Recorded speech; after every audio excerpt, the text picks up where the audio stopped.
ಎಲ್ರಿಗೂ ನಮಸ್ಕಾರ. ನೀವು ನೋಡ್ತಾ ಇದ್ದೀರಾ ಟಿವಿ ವಿಕ್ರಮ. ನಾನು ಮುಮ್ತಾಜ್ ಅಬ್ದುಲ್ ನೆಲ್ಲಡ್ಕ. ವೀಕ್ಷಕರೇ, ನಮ್ಮ ದೇಶಕ್ಕೆ ಹಿಂದಿನಿಂದಲೂ ಅಷ್ಟೇ ಹೊರಗಿನ ಶತ್ರುಗಳಿಗಿಂತ ಒಳಗಿರುವಂತಹ ಶತ್ರುಗಳೇ ಡೇಂಜರಸ್. ಅದು ಮೊಘಲರಾಗಿರಬಹುದು, ಬ್ರಿಟಿಷರಾಗಿರಬಹುದು. ಯಾರೇ ನಮ್ಮ ದೇಶಕ್ಕೆ ದಾಳಿಯನ್ನು ಮಾಡಿದಾಗ ಆಕ್ಚುಲಿ ನಮ್ಮ ರಾಜರು ಅವರಿಗಿಂತ ಕಡಿಮೆನಿರಲಿಲ್ಲ. ಆದರೆ ನಮ್ಮಲ್ಲಿ ಇದ್ದಂಥ ಒಂದಷ್ಟು ಗಂಜಿ ಗಿರಾಕಿಗಳು ಆ ಶತ್ರುಗಳಿಗೆ ರಹಸ್ಯಗಳನ್ನು ಬಿಟ್ಟುಕೊಟ್ಟು ಬೆನ್ನಿಗೆ ಚೂರಿಯನ್ನು ಹಾಕ್ತಾ ಇದ್ರು. ಈಗಲೂ ಹಾಕ್ತಾ ಇದ್ದಾರೆ, ಅಂಥವ್ರು ಇದ್ದಾರೆ.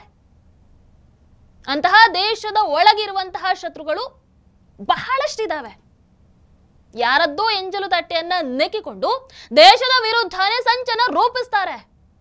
ಅದರಲ್ಲಿ ಒಂದಷ್ಟು ಮಾಧ್ಯಮಗಳು ಕೂಡ ಸೇರ್ಕೊಂಡಿವೆ. ಪಾಕಿಸ್ತಾನದ ಜೊತೆಗೆ ಲಿಂಕ್ ಅನ್ನು ಇಟ್ಕೊಂಡಿರುವಂತಹ ಮಾಧ್ಯಮಗಳ ಆಟವನ್ನ ಬಂದ್ ಮಾಡೋದಕ್ಕೆ ಅಮಿತ್ ಶಾ ಜಿ ಅವರು ಸಜ್ಜಾಗಿದ್ದಾರೆ. ಸುಮಾರು 16ಕ್ಕೂ ಹೆಚ್ಚು ಡಿಜಿಟಲ್ ಚಾನೆಲ್ಗಳನ್ನು ಕೂಡ ಬ್ಯಾನ್ ಮಾಡ್ತಾ ಇದ್ದಾರೆ. ಯುದ್ಧ ವಾತಾವರಣ ಇರುವಂತಹ ಈ ಸಂದರ್ಭದಲ್ಲಿ ಮಾಧ್ಯಮಗಳು ಯಾವ ರೀತಿ ಕೆಲಸವನ್ನ ಮಾಡಬೇಕನ್ನುವಂತಹ ಎಚ್ಚರಿಕೆಯನ್ನ ಆ ಮೂಲಕ ಭಾರತ ಸರ್ಕಾರ ಕೊಡ್ತಾ ಇದೆ. ವೀಕ್ಷಕರ, ಯಾವುದೇ ಕ್ಷಣ ನಮ್ಮ ಭಾರತ ಪಾಕಿಸ್ತಾನದ ವಿರುದ್ಧ ರಣಕಹಳೆಯನ್ನ ಮೊಳಗಿಸಬಹುದು. ಆದ್ರೆ ಅದಕ್ಕಿಂತ ಮುಂಚೆ ಭಾರತ ಸರ್ಕಾರ ಮಾಡಬೇಕಾಗಿರುವಂತಹ ವೆರಿ ಇಂಪಾರ್ಟೆಂಟ್ ಕೆಲಸ ಅಂತ ಹೇಳಿದ್ರೆ ಒಳಗಿರುವಂತಹ ಶತ್ರುಗಳನ್ನ ಬಡಿದು ಹಾಕೋದು. ಹೌದಲ್ವೋ? ಅದರಲ್ಲಿ ಈ ಒಂದು ಸ್ಟೆಪ್ ಕೂಡ ಹೌದು. ವೀಕ್ಷಕರ, ಮಾಧ್ಯಮ ಅಂದ್ರೆ ಏನು? ವ್ಯವಸ್ಥೆ, ಅದೇ ರೀತಿ ಜನ, ಇವರ ನಡುವೆ ಇರುವಂತಹ ಒಂದು ಸಂದೇಶ ವಾಹಕ. ಇದೇ ಮೀಡಿಯಾಗಳು ಯಾರು ಹೀರೋ, ಯಾರು ವಿಲನ್ ಅಂತ ಕೂಡ ಡಿಸೈಡ್ ಮಾಡಿಬಿಡಬಹುದು. ಫಾರ್ ಎಕ್ಸಾಂಪಲ್, ಇಂದಿರಾ ಗಾಂಧಿ, ಅದೇ ರೀತಿ ಜವಾಹರ್ಲಾಲ್ ನೆಹರು, ಇಷ್ಟು ವರ್ಷಗಳ ಕಾಲ ಅವರು ಮಾಡಿದಂತಹ ಎಲ್ಲ ಬ್ಲಂಡರ್ಗಳನ್ನ ಮುಚ್ಚಿಟ್ಟು ಹೀರೋ ಆಗಿಟ್ಟಿದ್ರು, ಹೀರೋ ಮಾಡಿಬಿಟ್ರು. ಇಂದಿರಾ ಗಾಂಧಿ ಅವರನ್ನ ಅಯನ್ ಲೇಡಿ ಅಂತ ಕರೆದ್ರು. ಅಂದ್ರೆ ಮೀಡಿಯಾವನ್ನ, ಗಾಂಧಿ ಪರಿವಾರವನ್ನ ಹೊಗಳೋದಕ್ಕಂತಾನೆ, ಇವರ ಇಮೇಜ್ ಅನ್ನ ದೊಡ್ಡದಾಗಿ ತೋರಿಸಬೇಕು ಅಂತಾನೆ ಹುಟ್ಟು ಹಾಕಿದ್ರು ಒಂದಷ್ಟು ಮಾಧ್ಯಮಗಳನ್ನ. ಅದೇ ಮಾಧ್ಯಮಗಳು ಇವತ್ತು ಪಾಕಿಸ್ತಾನದ ಪ್ರೇಮವನ್ನು ತೋರಿಸ್ತಾ ಇವೆ. ವೀಕ್ಷಕರೇ, ಇಂಡಿಯಾ ಟುಡೇ ಗ್ರೂಪ್ 1975ರ ಎಮರ್ಜೆನ್ಸಿ ಟೈಮ್ನಲ್ಲಿ ಹುಟ್ಕೊಳ್ಳುತ್ತೆ. ಇದು ಇವನ್ ಟೈಮ್ಸ್ ಆಫ್ ಇಂಡಿಯಾ ಕೂಡ ಅಷ್ಟೇ. ಇದೇ times of India, Times nation Pahalgam ಘಟನೆ ನಡೆದಾಗ ಏನಂತ ಬೈತಾರೆ ಗೊತ್ತಾ? Indian occupied Kashmir. Indian occupied Kashmir. ಯಾವ್ದ್ರಲ್ಲಿ ತಗೊಂಡು ಹೊಡಿಬೇಕು ಹೇಳಿ? ಇವುಗಳು ಕೆಲಸವನ್ನ ಮಾಡ್ತಾ ಇರುವಂಥದ್ದು ಯಾರಿಗೆ? ಭಾರತಕ್ಕ ಅಥವಾ ಆ ಪಾಕಿಸ್ತಾನದ ಹಂದಿಗಳಿಗ? ಇಂಡಿಯನ್ ಆಕ್ಯುಪೈಡ್ ಕಾಶ್ಮೀರ್ ಅಂತೆ. ಪಾಕಿಸ್ತಾನ ಬಳಸುವಂತಹ ಪದ ಅದು, ಪಾಕಿಸ್ತಾನದ ಶಬ್ದಕೋಶ ಅದು, ನಮ್ಮದಲ್ಲ. ನಾವು POK ಅಂದ್ರೆ ಪಾಕ್ ಆಕ್ರಮಿತ ಕಾಶ್ಮೀರ, ಪಾಕ್ ಆಕ್ಯುಪೈಡ್ ಕಾಶ್ಮೀರ್ ಅಂತ ಕರಿತೀವಿ. ಹಾಗೆ ಕರಿಬೇಕು, ಅದೇ ಕರೆಕ್ಟ್. ಯಾಕಂದ್ರೆ ಅದು ಕೂಡ ನಮಗೆ ಸೇರಿರುವಂಥದ್ದು. ಇದನ್ನ ಇಂಡಿಯನ್ ಆಕ್ಯುಪೈಡ್ ಕಾಶ್ಮೀರ ಅಂತ ಕರೆಯುವಂಥದ್ದು ಕೇವಲ ಇಂಥವುಗಳು ಮಾತ್ರ. ಪಾಕಿಸ್ತಾನ, ಅದೇ ರೀತಿ ಆ ಪಾಕಿಸ್ತಾನಕ್ಕೆ ಯಾರು ಸಪೋರ್ಟ್ ಮಾಡ್ತಾರೆ ಅವ್ರು ಮಾತ್ರ. ಆದ್ರೆ ನಮ್ಮ ದುರಂತ ನೋಡಿ, ಭಾರತದ ದೊಡ್ಡ ಮಾಧ್ಯಮ ಸಂಸ್ಥೆಗಳಲ್ಲಿ ಒಂದಾದಂತಹ Times of India,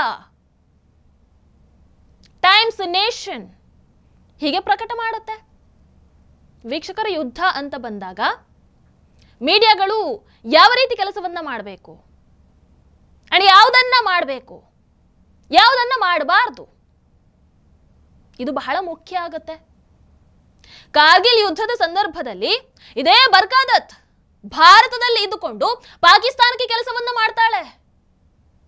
ground report ಮಾಡ್ತೀನಿ ಅನ್ನುವಂತಹ ಹೆಸರಲ್ಲಿ ಆ ಯುದ್ಧ ನಡೆಯುವಂತಹ ಜಾಗಗಳ ಮಾಹಿತಿಯನ್ನ, ಆ ಸಂಪೂರ್ಣ ಚಿತ್ರಣವನ್ನ ಭಾರತೀಯ ಸೇನೆಯ ಸಂಪೂರ್ಣ ಪೊಸಿಷನ್ಸ್ ಗಳನ್ನ ಪಾಕಿಸ್ತಾನಕ್ಕೆ ಕೊಡ್ತಾ ಇದ್ಲು.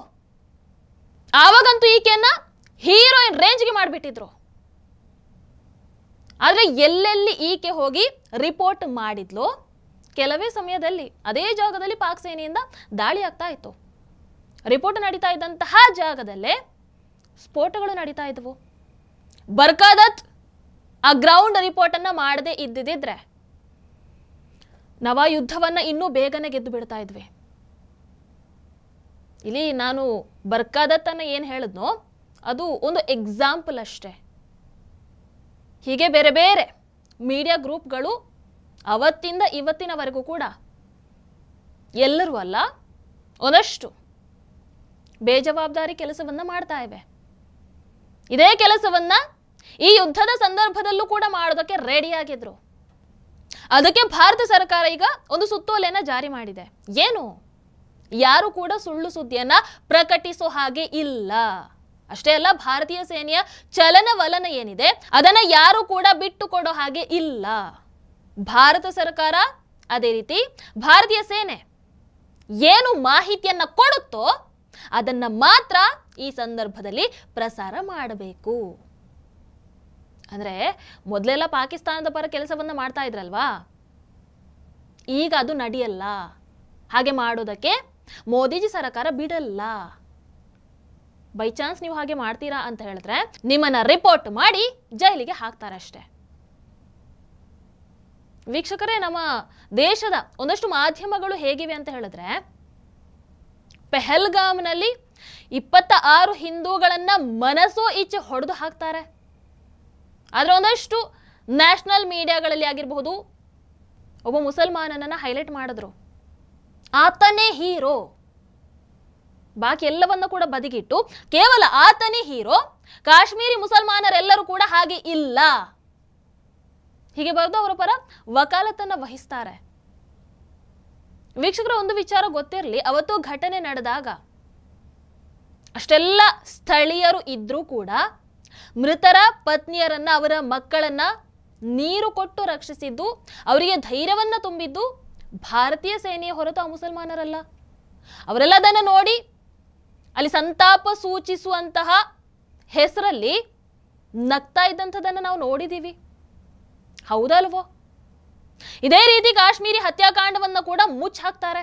ಅವತ್ತು ಮುಸಲ್ಮಾನರ ಕ್ರೂರತೆಯನ್ನ media ಮುಚ್ಚಿಟ್ಟಿತ್ತು. Today, hapless victims, they were once the privileged elite of the valley. They may have been a minority, but at that time they had monopolized government jobs, plum postings and other such social benefits. In fact, the sharp economic disparity between the Pandits and the poor Muslim majority was one of the earliest reasons for popular discontent in the state. ಭಾರತದ ಜನ Kashmiri files ಅನ್ನ ನೋಡಿದಾಗಲೇ ಗೊತ್ತಾಗಿತ್ತು ಸತ್ಯ ಏನು ಅಂತ. ಇವಾಗ ಏನು ನೀನು ಹಿಂದೂನಾ ಅಂತ ಕೇಳಿ ಸಾಯಿಸಿದ್ರು, ಇದೇ ರೀತಿ ಅವತ್ತು 1989ರಲ್ಲಿ ಕಾಶ್ಮೀರದ ಹಿಂದೂಗಳನ್ನ ಅದೇ ರೀತಿ ಕೇಳಿ ಸಾಯಿಸಿದ್ರು.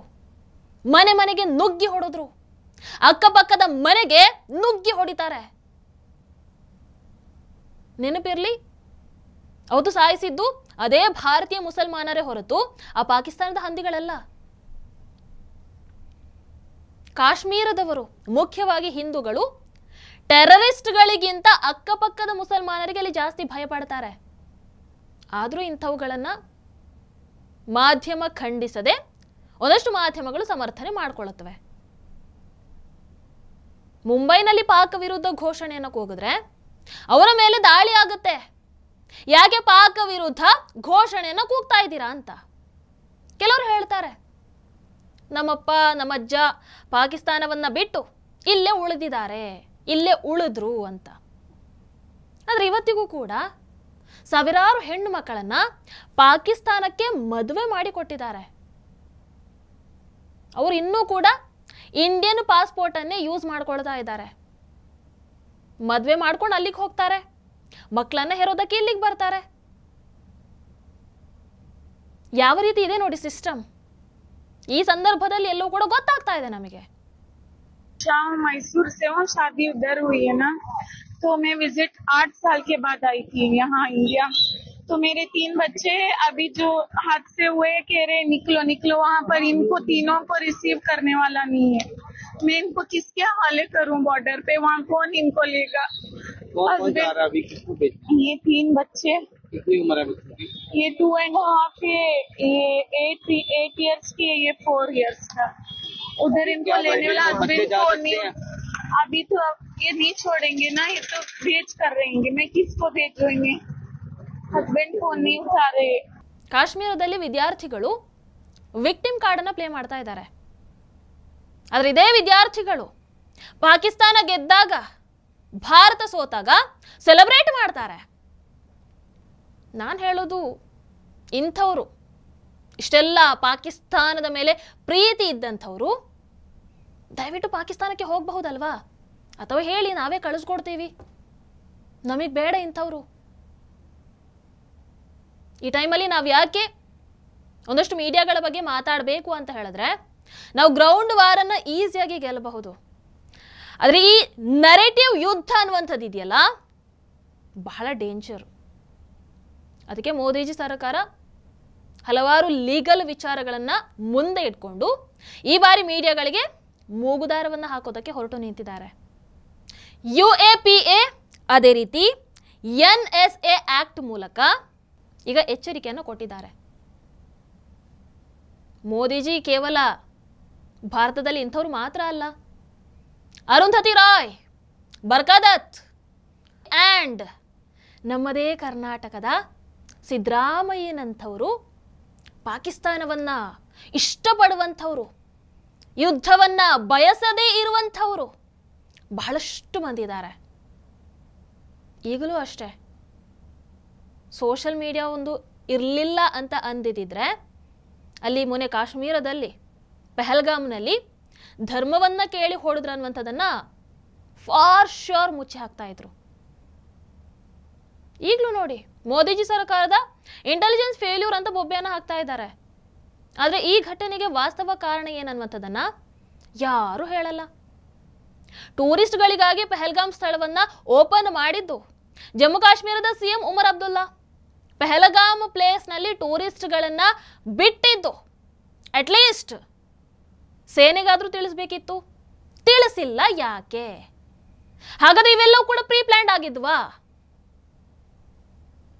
ನೀವು ಪೆಹಲ್ಗಾಮ್ ಅನ್ನ ಓಪನ್ ಮಾಡಿದ್ದು ಟೂರಿಸ್ಟ್ಗಳಿಗೋ ಅಥವಾ ಟೆರರಿಸ್ಟ್ಗಳಿಗೋ? ಈಗ ಮಾಧ್ಯಮಗಳು ಅದೇ ರೀತಿ ಪ್ರಿಯಾಂಕ್ ಖರ್ಗೆ ಅವರು ಏನು ಪ್ರಶ್ನೆ ಮಾಡ್ತಾ ಇದ್ದಾರೆ, ಅವ್ರ ಪ್ರಶ್ನೆಯನ್ನು ಮಾಡಬೇಕಾಗಿರುವಂಥದ್ದು ಇದನ್ನ ಅಥವಾ ಇವರನ್ನ. ಅದು ಬಿಟ್ಟು ಈ ಸಂದರ್ಭದಲ್ಲಿ ಮೋದಿಜಿ ಸರ್ಕಾರದ ಜೊತೆಗೆ ನಿಲ್ಲೋದು ಬಿಟ್ಟು ಮೋದಿಜಿ ಅಮಿತ್ ಶಾ ಅವರ ಹಿಂದೆ ಬಿದ್ದಿದ್ದಾರೆ. ಇದು ನಮ್ಮ ದುರಂತ. ಮೊದಲು ಇಂಥವರನ್ನ ಬಾಯಿ ಮುಚ್ಚಿಸಿ ಕೂರಿಸದೇ ಇದ್ರೆ ಬಹಳ ಕಷ್ಟ ಇದೆ. ಇಂಥವರ ಆಟಗಳಿಗೆ ಬ್ರೇಕ್ ಅನ್ನ ಹಾಕಿದ್ರೆ ಮಾತ್ರ ನಾವು ಪಾಕಿಸ್ತಾನವನ್ನ ಗೆಲ್ಲೋದಕ್ಕೆ ಸಾಧ್ಯ.